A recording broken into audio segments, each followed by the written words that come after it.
नमस्कार दोस्तों, मैं हूं विजय विद्रोही। आप मुझसे जुड़ चुके हैं। मैं अगले 5-7 मिनट तक लगातार आपसे जुड़े रहने की कोशिश करूंगा। बात करते हैं रवीश कुमार की। मुझे एक बात बिल्कुल समझ में नहीं आ रही। रवीश कुमार के इस्तीफे से आखिर ये जो परिंदा पिंजरे पत्रकार हैं या पिंजरा परिंदे पत्रकार हैं, ये खुश क्यों हैं? क्या खुश इसलिए हैं कि रवीश कुमार जैसों की पत्रकारिता हार गई है? क्या खुश इसलिए हैं कि उन जैसे पिंजरा परिंदा पत्रकारों की पत्रकारिता जीत गई है, या इसलिए खुश हैं कि उनके आका खुश हैं? तो आका खुश हैं, इसलिए आका को खुश करने के लिए खुश होना जरूरी है। राजा ने कहा रात है, मंत्री ने कहा रात है, रानी ने कहा रात है, ये सुबह सुबह की बात है। गालिब का एक शेर है ऐसे पिंजरा पत्रकारों पर, काबा किस मुंह से जाओगे गालिब, शर्म तुमको मगर नहीं आती। लेकिन जो लोग रवीश कुमार के इस्तीफे से दुखी हैं, उन पर भी गालिब का एक शेर है, गालिबे खस्ता के बगैर कौन से काम बंद है, रोइए जार जार क्या, कीजिए हाय हाय क्यों। तो रवीश कुमार भी थोड़ी सी हाय हाय कर रहे हैं। वो कह रहे हैं घोंसला था चला गया, कोई और मेरा घोंसला ले गया, अब थक जाने तक आसमान बाकी है, थक जाने तक आसमान बाकी है। लेकिन उड़ने का हौसला तो बाकी है।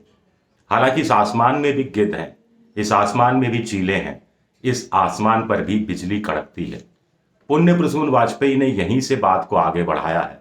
वो कह रहे हैं कि एक पंख चाहिए, उड़ने का प्रयास चाहिए, आकाश चाहिए, उड़ने की जरूरत चाहिए।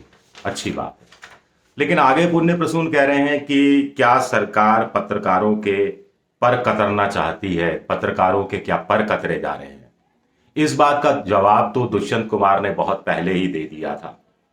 होने लगी है जिस्म में जुम्बिश तो देखिए, होने लगी है जिस्म में जुम्बिश तो देखिए, इस पर कटे परिंदे की, इस पर कटे परिंदे की कोशिश तो देखिए। एक शायर तो इससे भी कहीं आगे चले गए।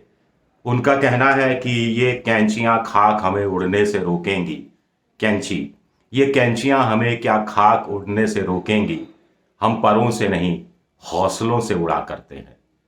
तो असल बात हौसलों की ही है, असल बात मानसिकता की ही है, ये मानसिकता बदलने की ही है। हमने पिंजरा पत्रकार, परिंदे पत्रकार, इनकी बात की तो पाकिस्तान के एक शायर है उमेर नजमी, इनका एक शेर है, बड़ा खूबसूरत शेर है, बहुत मुझे पसंद है। गौर से सुनिएगा। निकाल लाया हूं एक पिंजरे से एक परिंदा, सुनिएगा, निकाल लाया हूं एक पिंजरे से एक परिंदा, अब एक परिंदे के दिल से पिंजरे को निकालना है। फिर से सुनिएगा, निकाल लाया हूं एक पिंजरे से एक परिंदा, अब इस परिंदे के दिल से पिंजरे को निकालना है। तो कुल मिलाकर ये जो पिंजरा पत्रकारिता कर रहे हैं जो लोग, ये खुश हैं कि राजा का दिया हुआ पिंजरा है, सोने चांदी का पिंजरा है, अब तो दाना चुगने के लिए भी बाहर नहीं जाना पड़ता, राजा रोज सुबह सुबह दाना डाल देता है।